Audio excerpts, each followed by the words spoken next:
mente, mas organizar as ideias. E diante de um texto tão conhecido, queridos, para mim foi assim muito interessante perceber como Deus realmente tem na sua palavra vida. Nós lemos textos que nós lemos há tantos anos e tantas vezes e percebemos Deus falando ao nosso coração. E foi muito interessante que hoje à tarde, pouco antes de sair aqui da igreja, já no final da tarde, eu fui revisitar, como eu faço sempre, o esboço do sermão, ler novamente, me lembrar daquilo que eu havia preparado. E como Deus falou ao meu coração novamente, num texto tão conhecido, e eu saí daqui, de certa forma, assim, até emocionado em ver como que a Bíblia, queridos, ela é muito viva. E eu digo essas coisas para os irmãos como uma tentativa de talvez incentivar você mais e mais a ler a palavra, a meditar na palavra, a buscar a palavra, porque nós precisamos disso, queridos. A palavra de Deus, ela é viva, e nós precisamos de um mundo hoje onde pessoas, onde crentes realmente sejam fundamentados naquilo que é o verdadeiro fundamento, de onde vem toda a orientação para a nossa vida, e percebermos o carinho, o cuidado de um Deus tão grande, que se importa tanto conosco, que nos dá tantos detalhes da nossa vida cristã, e a gente percebe que, de certa forma, é tão simples, mas às vezes complicamos com tantas coisas, inserimos nossos desejos, vontades, ansiedades, em meio a um mundo que distante do Senhor, e às vezes misturamos isso com a vida cristã, e criamos uma religiosidade difícil. Queridos, não é difícil seguir ao Senhor. Não existe desafio diante da vida do crente que não possa ser vivido ao lado do Senhor, junto dEle, na orientação, na direção dEle. E isso é o que Deus quer para nós. A jornada do discipulado, queridos, ela é uma jornada contínua. O Senhor nos chamou para isso, e dando continuidade àquilo que eu falei no domingo, eu queria que os irmãos percebessem, entendessem e compreendessem ao longo desse tema, neste mês, que não é um peso, queridos, não é um peso. Não há aqui a proposta do seu pastor de trazer para você um jugo religioso, que desde a época de Jesus já acontecia, por isso o próprio Jesus vai dizer que ele é manso, né, que o jugo dele é suave, o fardo dele é leve. Existe aqui um projeto de Deus para a minha vida e sua vida, e tudo que vem de Deus para mim e para você, queridos, é o melhor para nós. A vontade do Senhor para a vida do crente, ela é boa, perfeita, ela é agradável. A palavra agradável nesse texto de Romanos é muito importante. Quando a gente faz aquilo que o Senhor nos orienta a fazer, nós somos mais felizes, nós ficamos satisfeitos, nós enxergamos e percebemos mais a ação direta de Deus de forma prática na nossa vida. Atos 2:42, versículo diz: eles se dedicavam ao ensino dos apóstolos, à comunhão, ao partir do pão e às orações. Texto, queridos, versículo extremamente conhecido. E eu queria me ater somente a este versículo como base para a mensagem. Pensarem nesses fundamentos que a Bíblia diz para nós a respeito disso, entendendo que há aqui todo um projeto de Deus para nós, expresso de forma muito simples e clara. Eu acredito que Lucas foi muito feliz na forma como ele narrou esse início. Do verso 42 ao verso 47, nós encontramos um trecho mais completo sobre as orientações. Mas que versículo impactante, que mostra a prática, a realidade de um povo, num momento onde estão aprendendo do Senhor, como ser igreja. E nós, 2000 anos depois, queridos, somos a mesma igreja. Estamos aqui com o mesmo propósito. Tempos diferentes, estratégias diferentes, muita coisa mudou, mas o projeto de Deus continua a ser o mesmo. Nós no domingo, queridos, celebramos batismos. Que alegria, que bênção, né? Batismo mostra de forma clara para a vida da igreja esse pontapé inicial de alguém que se rendeu a Jesus. é a largada da corrida, né? Testemunhada da transformação que Jesus Cristo faz na vida das pessoas, mas não é uma corrida de 100 metros rasos, né? Hoje em dia, acho que 9 segundos está por aí os recordes aí de corrida de 100 metros rasos, né? Não, é uma maratona, queridos, é a vida toda, é uma corrida que começa ali. Mas nós vivemos a nossa vida a partir da nossa conversão, crescendo. E fazemos isso juntos, uns com os outros, um ensinando o outro, aprendendo um com o outro, a partir de um alicerce que nos foi dado, que é muito claro e muito bem fundamentado. O texto deixa claro para nós, queridos, que o alicerce inegociável para que haja crescimento, discipulado, desenvolvimento da vida cristã é uma fé alimentada pela sã doutrina. Eles se dedicavam aos ensinos dos apóstolos. Se discipulado é para nós um desafio, a gente tem que ter em mente que o desafio do discipulado, ele começa numa fé bem alicerçada nos ensinos da palavra de Deus. Os apóstolos aprenderam com Jesus, caminharam com Jesus, foram treinados por Jesus, foram capacitados por Jesus para reproduzir aquilo que eles aprenderam com Jesus. Esta, queridos, é a primeira marca de uma igreja viva. A sua dedicação ao ensino, a sua dedicação à palavra. E, aliás, a palavra dedicação aqui nesse versículo é muito importante. Não é um ensino pelo ensino, é um ensino com dedicação. Não é, queridos, participação casual, como alguém que assiste uma palestra para adquirir um conhecimento intelectual, muitas vezes, mas implica aqui em perseverança, implica em firmeza, implica em continuidade, dedicação ao ensino dos apóstolos. Uma igreja que deixa para nós esse exemplo. A gente, de fato, se dedica a isso, queridos, e eu não estou falando aqui agora de ministério, não estou falando só da escola bíblica dominical. A nossa igreja tem, sim, um trabalho sendo feito de forma prática, que oportuniza para você o estudo da palavra de Deus, mas é a sua dedicação a conhecer o ensino dos apóstolos. Você tem na sua vida, queridos, a Bíblia orienta a mim e a você, que nós temos tempo para todas as coisas.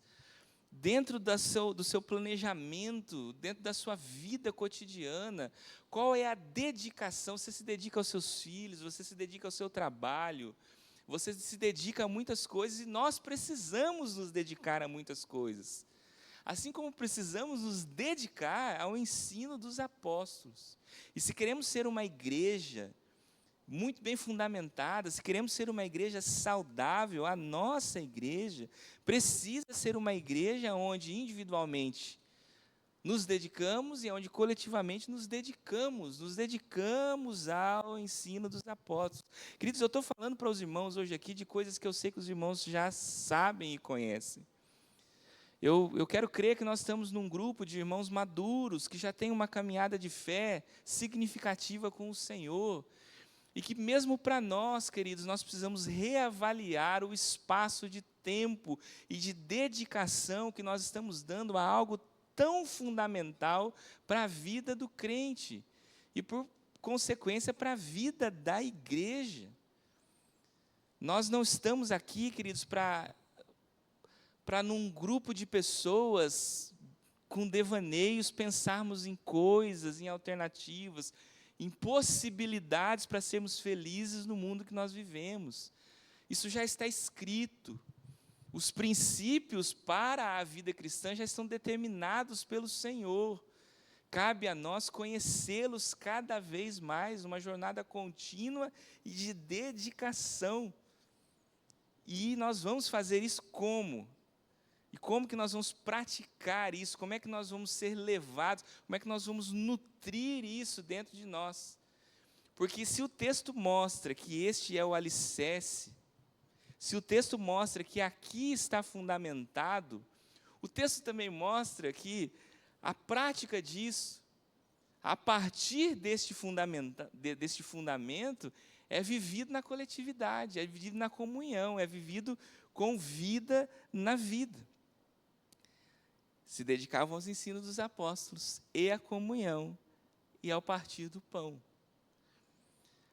Existe uma estrutura vital aqui de como essa fé ela é vivida. A fé alicerçada nas Escrituras, vivida na comunhão do povo. Por isso o salmista vai dizer que na comunhão há cura. Por isso o salmista vai dizer que a comunhão, que viverem unidos os irmãos, é como aquele azeite na barba de Arão, que derrama na cabeça e escorre pela barba de Arão, que é a unção sacerdotal daquele que tinha a responsabilidade de fazer com que o povo se achegasse a Deus. É por isso que o salmista, quando vai dizer que a partir desta unção de Deus que é vivida na comunhão, isso se transforma em cura, isso se transforma em livramento, em libertação.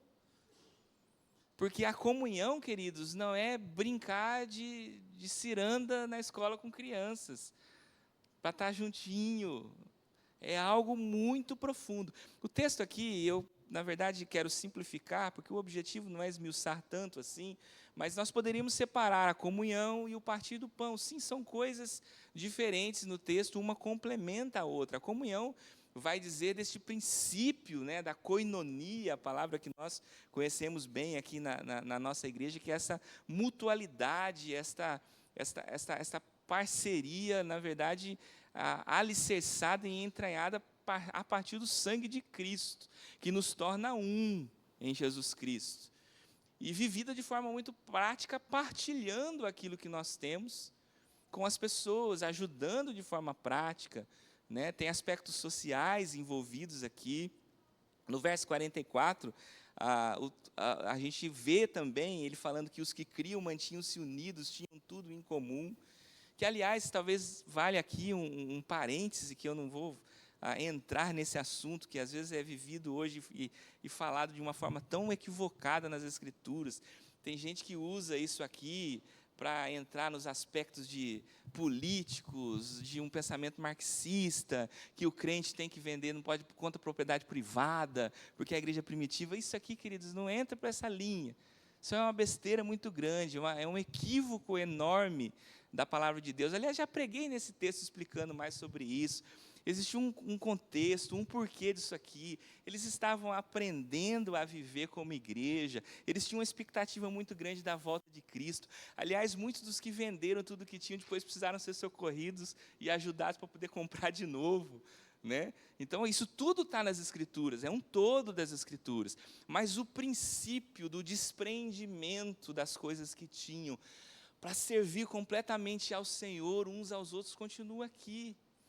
E esse também a gente não pode perder, de alguém que se preocupa de fato com o outro e que age de forma prática, às vezes abrindo mão de coisas que tem para poder ajudar o outro. Esta é uma coisa, querido, que parece utopia no tempo que a gente vive hoje. A gente pensar que isso pode acontecer e a gente pode viver na prática, e a gente vai desenvolvendo aí as teologias, as coisas, para complicar esse assunto, trazer para o âmbito da política, uma coisa que na verdade é simples e prática. Quando você entende o que é a igreja de Jesus, está fundamentado na doutrina dos apóstolos, nos ensinamentos de Jesus, você entende que você é uma família, que você é um corpo, que você precisa do seu irmão e que o seu irmão precisa de você, e você se dispõe a ajudar para muito além do seu conforto, para muito além da lógica humana, muitas vezes.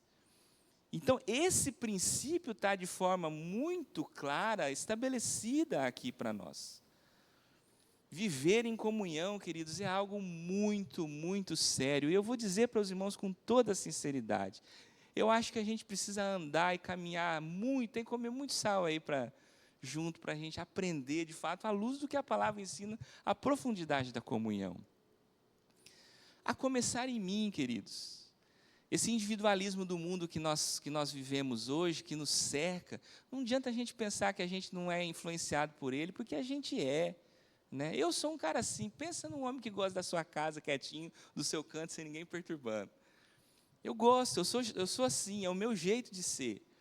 Não estou dizendo que eu estou errado, e nem que você também está errado em fazer isso, que você não tem a sua individualidade, que você não tem a sua privacidade, mas compreenda o que eu estou falando. Mas eu preciso entender que eu tenho que levantar a minha cabeça e não olhar como um cristão só para o meu umbigo. Eu sou, sim, responsável pelo meu irmão, de certa forma. Eu sou, sim, responsável pela vida, pelo bem-estar do meu irmão em Cristo, que foi lavado pelo sangue de Jesus, porque eu sou igreja de Jesus. Porque existe coinonia e isso foi selado no sangue de Jesus. Nós somos um. O povo de Deus é um. Então, queridos, se o texto deixa essa estrutura tão clara e tão simples, fundamento das Escrituras, fundamento de ensino, e aí como eu vivo essa fé bem fundamentada? Não vivo sozinho, vivo com alguém, vivo com os meus irmãos. Quando eu estava ontem pesquisando e preparando o esboço, eu gosto sempre de, às vezes, buscar alguma referência, alguma coisa, alguma história prática. E eu achei uma frase de um camarada que talvez você não deva conhecer, os que gostam mais de teologia, aqui, o pastor que está aqui, vai saber o que eu estou falando.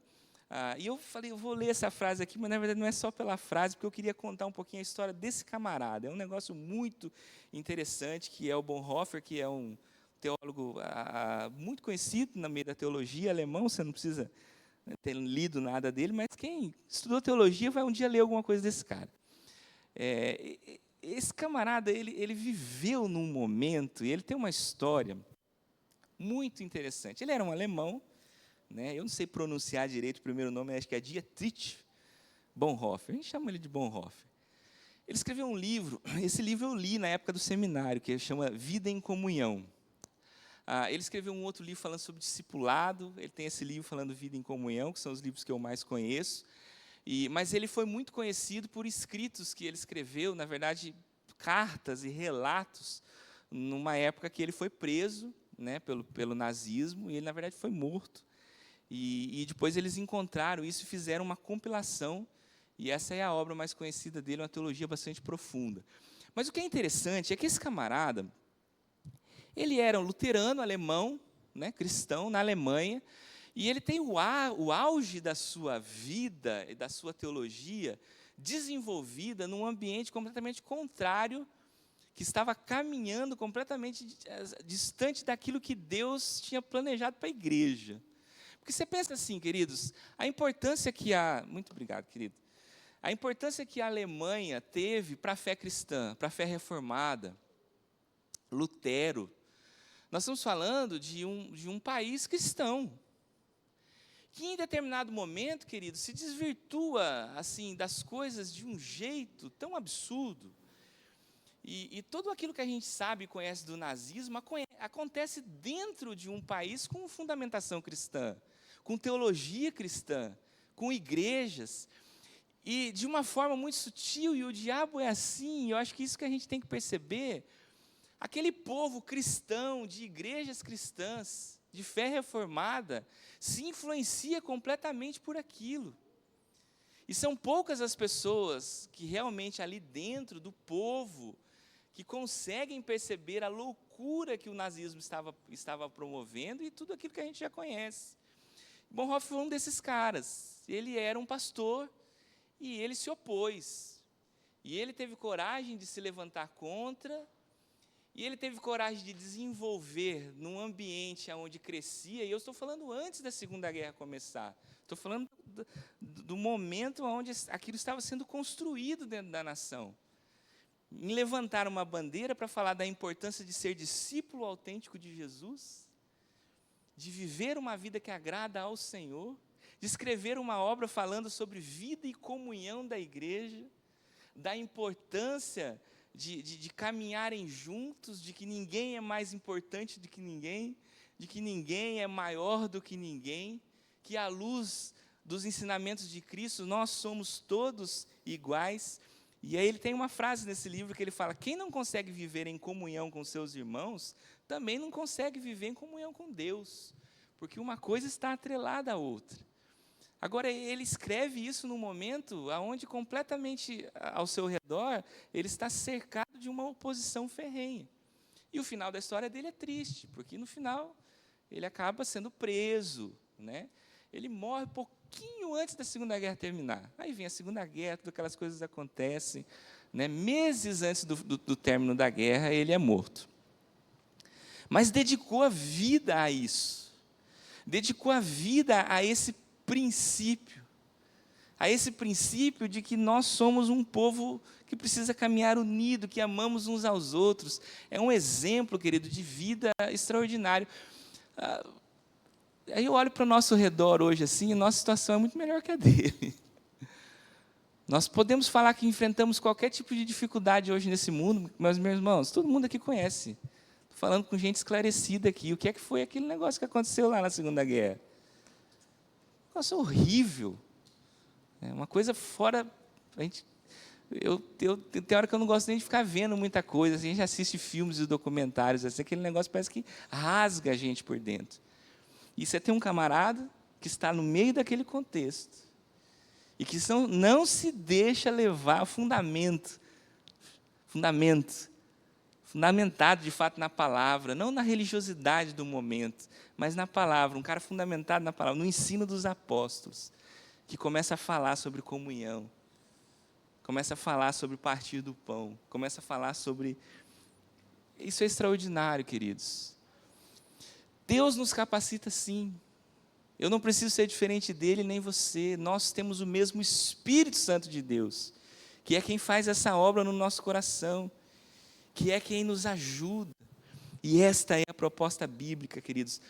Gálatas 6:2. Olha o que o apóstolo Paulo nos escreve em Gálatas 6:2. Olha a profundidade desse versículo, queridos. Versículo que a gente às vezes passa por cima dele assim de um jeito muito rápido. Levem os fardos uns dos outros e assim cumpram a lei de Cristo. Levem os fardos uns dos outros e assim cumpram a lei de Cristo. Escrevi aqui no meu esboço, eu acho que eu esqueci uma palavra. Abre o texto para mim aí, tem alguém lá em cima? Abre lá, William. Gálatas 6:2. Eu acho que tem fardos pesados, não tem?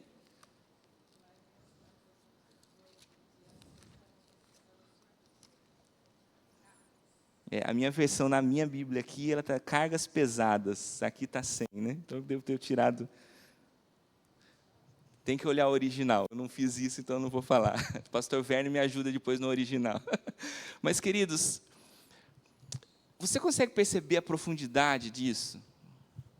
Que nós somos orientados pela palavra de Deus a carregarmos as cargas, os fardos, uns dos outros, para que se cumpra a lei de Cristo, o que Cristo nos ensinou, o que Cristo normatizou em forma de lei na cruz do Calvário, é isso, de forma prática. Não tem a lei de Moisés, tem todo o aspecto aqui, que a gente não vai entrar no aspecto teológico disso, mas o texto é autoexplicativo. É uma coisa, queridos, que faz parte, nós temos que fazer isso.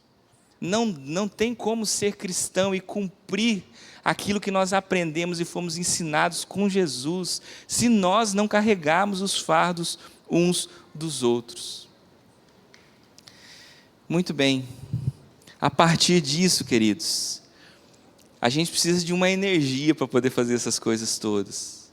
A gente precisa de uma fonte de energia. A gente precisa de poder de Deus para fazer isso. E o Senhor nos dá.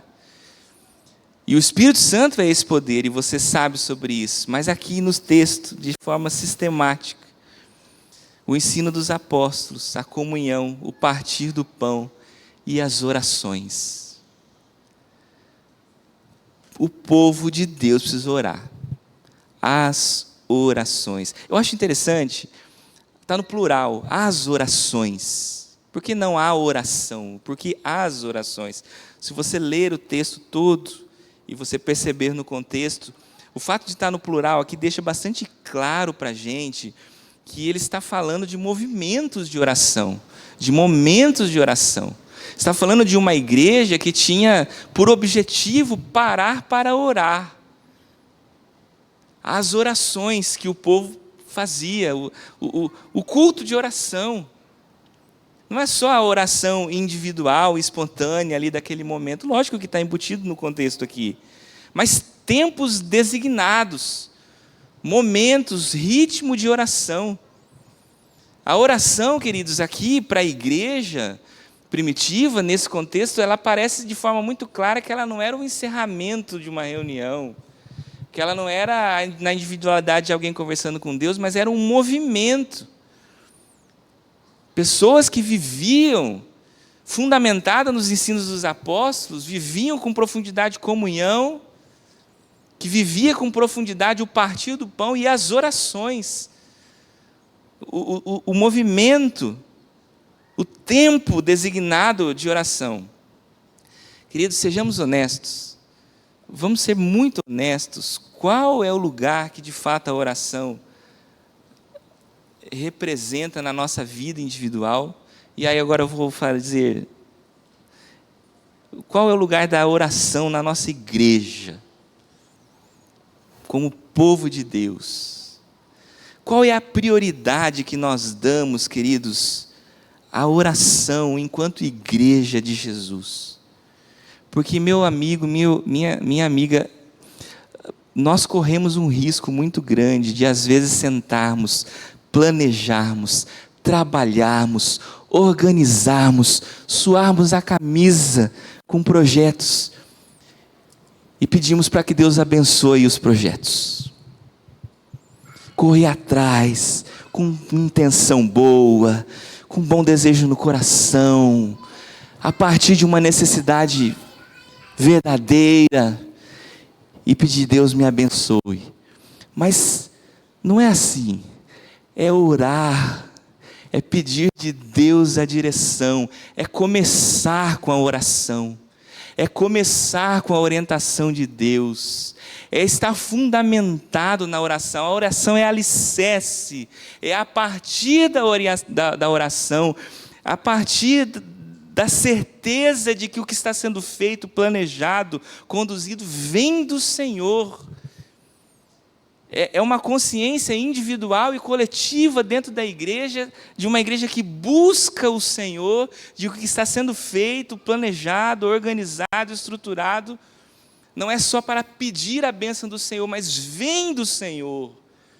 Porque eu busquei no Senhor, porque eu estou acima de qualquer coisa, antes de qualquer processo, alicerçado nos ensinos dos apóstolos, vivendo a fé na comunidade e buscando o Senhor para depois agir, para depois fazer. E a continuidade do texto vai deixar isso para você muito claro, porque você vai ver Atos dos Apóstolos, são os atos dos apóstolos, são os atos da igreja primitiva, que começa fundamentada nisso. Nós precisamos ser guerreiros de oração, queridos.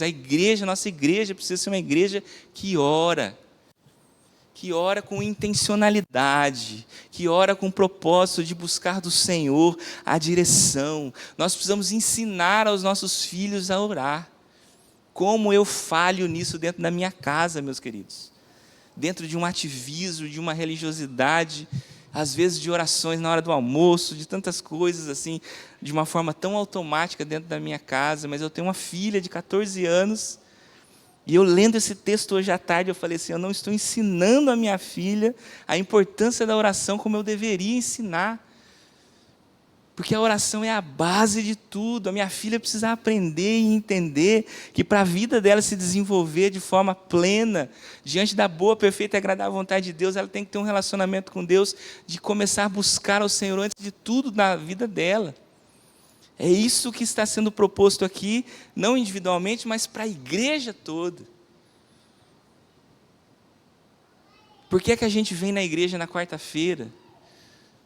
A gente vem para orar e a gente para pedir para o Senhor uma necessidade, ou buscar do Senhor a direção, a orientação, buscar do Senhor a visão. O caráter de um discípulo de Jesus é forjado numa vida de oração. Queridos, não tem outro caminho. Colossenses capítulo 4, verso 2, Paulo diz: dediquem-se à oração, estejam alertas, sejam agradecidos. Efésios 6,18, texto conhecido: orem no Espírito em todas as ocasiões, com toda oração e súplica, tendo isso em mente, estejam atentos e perseverem na oração por todos os santos. Eu me pergunto, queridos, qual é o lugar dentro do nosso projeto de igreja, e somos igreja do Senhor aqui, qual é o lugar que a oração está ocupando? O quanto nós temos junto como igreja de Jesus buscado do Senhor a direção para sermos igreja neste lugar. Precisamos cuidar de pessoas, precisamos discipular, precisamos ajudar a ensinar aquilo que aprendemos da palavra de Deus, mas se nós não estivermos fundamentados no Senhor, alimentados por Ele, numa vida de verdade, de oração, estamos fadados ao fracasso, estamos fadados a uma estrutura humana. Nós precisamos de dependência do Senhor, de direção do Senhor.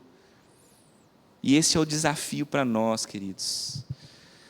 Aqui, nesse texto, nesse versículo tão conhecido, tão lido por nós, a gente revisita nas Escrituras, se louvado seja o Senhor pelas Escrituras. A gente tem o privilégio e a oportunidade de revisitar esse alicerce, a planta onde a gente vai construir tudo o que vamos construir.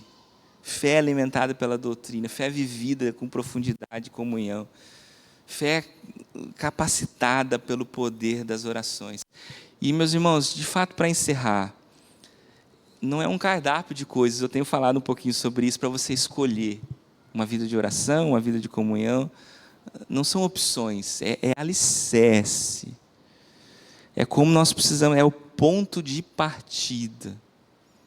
Fundamentação bíblica, doutrinária, vivida em comunhão, a partir de uma vida dependente do Senhor e que o busca antes de todas as coisas. Essa tem sido a minha oração, meus irmãos, com toda a sinceridade, com todo o coração. E eu quero convidar você, meu irmão, minha irmã, a participar desta, que eu acredito ser uma jornada que Deus está nos colocando como desafio, para vivermos num mundo tão desafiador, a bênção do Evangelho do Senhor, a bênção do Evangelho de Jesus, que salva, que restaura, que transforma a vida das pessoas, que muda a realidade. Eu estava conversando com um irmão, próximo ao final de semana passado, e a gente estava falando sobre algumas coisas, e esse irmão externalizou para mim um medo dele, e é um medo real. Ele falou: pastor, quando chegar na época das campanhas políticas agora, o que é que vai acontecer? Como é que vai ser? Foi um caos, um alvoroço, agora está chegando e, meu Deus, e agora? E eu estava falando para ele: meu irmão, eu também fico com medo. Não vou falar que eu fico com medo, não, porque eu fico também, porque o negócio está meio feio. Mas sabe o que eu fico pensando? E eu disse isso para aquele irmão: a gente precisa olhar mais para... tem que tirar o foco disso. Nós precisamos tirar o foco disso, nós precisamos orar de verdade. Nós precisamos olhar para a palavra de Deus e pautar nossa vida por isso aqui. Não tentar ficar convencendo ninguém de argumento, não. É a Bíblia, é ler a Bíblia, é viver Jesus. Isso tem implicações práticas para a nossa vida, sim. Estou dizendo que a gente não deva se envolver, não é isso, nas coisas práticas do dia a dia, porque nós estamos inseridos nesse mundo. Mas os irmãos estão compreendendo? Existe algo muito mais profundo, que é esta a missão da igreja. Alicerçados no Senhor, ensinarmos as pessoas a viverem aquilo que Jesus Cristo viveu. Então a gente tem que saber, a gente tem que conhecer, A gente tem que orar, a gente tem que falar com Deus, e aí Deus vai falar com você, e aí o Espírito Santo de Deus vai dar discernimento a você, e aí o Espírito Santo de Deus vai fazer a obra no coração daquele que você, não, aquele lá não tem jeito, não. Tem jeito, o Espírito Santo de Deus vai fazer a obra. Nós vamos crer nisso, nós vamos viver isso, queridos. Porque, meu irmão, minha irmã, não existe tempo difícil demais para o Evangelho. Isso não existe, isso é balela. Não existe tempo difícil demais para o avanço do Evangelho de Jesus. Há mais de 2000 anos o diabo vem pelejando aí, tentando se opor à igreja de Jesus, mas as portas do inferno não prevalecem contra a igreja de Jesus. Nunca prevaleceu e nunca vai prevalecer. E nós somos de Jesus, nós somos o povo de Deus. Sobre nós, queridos, repousa a presença do Espírito Santo de Deus, que é o próprio Deus que usa a mim, usa a você. Vamos perder a timidez, vamos ter ousadia, vamos arregaçar as nossas mangas, vamos olhar para as pessoas, para as necessidades uns dos outros, e vamos viver o Evangelho de Jesus. E a gente não precisa fazer nada além disso, porque o Senhor acrescentava os que iam sendo salvos. É assim que esse texto termina, lá no versículo 47. O Senhor acrescentava os que iam sendo salvos. É assim que funciona, queridos. É o Senhor que acrescenta os que vão sendo salvos. A obra é dele, o poder é dele, nós não somos nada. Aliás, sem ele a gente não faz nada. Eu quero convocar você, meu irmão, minha irmã, a pensar sobre isso. Não somos crentes só. A palavra crente também significa crer, creio. Mas percebe a diferença? Eu sou discípulo de Jesus. Eu sou um seguidor, estou envolvido no projeto de Jesus. Eu creio, eu crio. Ser crente é o pontapé inicial da minha vida, da minha caminhada. Um dia eu criei, e eu entreguei, e eu fui salvo, e eu fui resgatado. E agora eu sou um discípulo. Agora eu sou um seguidor. Agora eu caminho com Ele. Agora a minha vida é dele. Agora eu estou comprometido com os princípios, com o projeto, com a missão dele. É assim que o crente precisa viver. Feche seus olhos, vamos orar. Coloque sua vida diante do Senhor, meu irmão, que Deus fale ao seu coração, que o Espírito Santo do Senhor, através da palavra que foi aqui exposta, a mim e a você, nos ajude a compreender como nós podemos aplicar isso de forma prática no nosso dia a dia. Que a gente não saia de mais um culto de oração sem pensar de forma prática o que eu posso fazer mais para ganhar pessoas para Jesus, para cuidar de alguém, para ajudar a ensinar a viver aquilo que eu tenho aprendido com a minha vida. Quanto tempo de oração nós estamos dedicando a isso, a buscar esta direção do Senhor, esta orientação, como igreja e individualmente. Quanto tempo, queridos.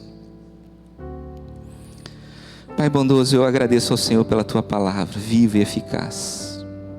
Lâmpada para os nossos pés, luz para o nosso caminho. Uma faca de 2 gumes afiada, uma espada, penetra junto as medulas, divide, Deus, o nosso ser. E faz isso para nos moldar, Deus. Nos moldar os nossos pensamentos, as nossas convicções, de forma a alinharmos elas com o pensamento do Senhor, e as nossas convicções se tornam aquilo que nós aprendemos diretamente do Senhor, e é isso que nós precisamos, Deus. Precisamos do Senhor, precisamos da Tua boa mão, precisamos, Deus, perdão às vezes dos nossos pecados, Pai, que não são confessados e jogados para debaixo do tapete. Não deixe isso acontecer com nenhuma pessoa aqui, Deus, neste lugar. Ensina-nos a confessarmos os nossos pecados ao Senhor, a buscarmos santidade, purificarmos as nossas vidas, Deus, para vivermos de forma a agradar o Senhor. Ensina-nos, Pai, no nome de Jesus, a sermos igreja santa, alinhados, alicerçados no ensino dos apóstolos, alicerçados, Deus, na Tua palavra, que é lâmpada e luz, e que isso se transforme, Deus, em princípios vividos na comunhão, com intenção, com dedicação. Pai, fale conosco, Deus, a cada dia, hoje, amanhã, quando estivermos vivendo os nossos desafios, Deus. Não permita que nenhuma pessoa, nenhum irmão, nenhuma irmã esmoreça, Deus, na sua fé, desanime, olhe para as dificuldades do mundo, para as intempéries, Deus, sociais que nós vivemos hoje, e pensem que o Teu Evangelho está sendo de alguma forma prejudicado. Oh, Jesus, a palavra é tão clara em dizer que as portas do inferno não prevalecem contra a igreja, e nós somos a Tua igreja, Deus. Dê-nos essa convicção, Pai, esta convicção, dê-nos essa ousadia, para que no nome de Jesus, Pai, possamos ser bênção na vida das pessoas, da nossa cidade, do mundo, Deus, através da obra missionária. Renova a cada dia, Deus, no nosso coração, o desejo de ser melhor e de honrar mais o Senhor e de buscar mais o Senhor. Deus, no nome de Jesus, eu também peço ao Senhor que tire, Pai, do coração soberba, orgulho, vaidade, que essas coisas, Deus, não encontrem lugar no nosso meio, Pai, mas que possamos, Pai, viver tudo na perfeita comunhão do Senhor, para que, Deus, só o Seu nome seja exaltado e glorificado.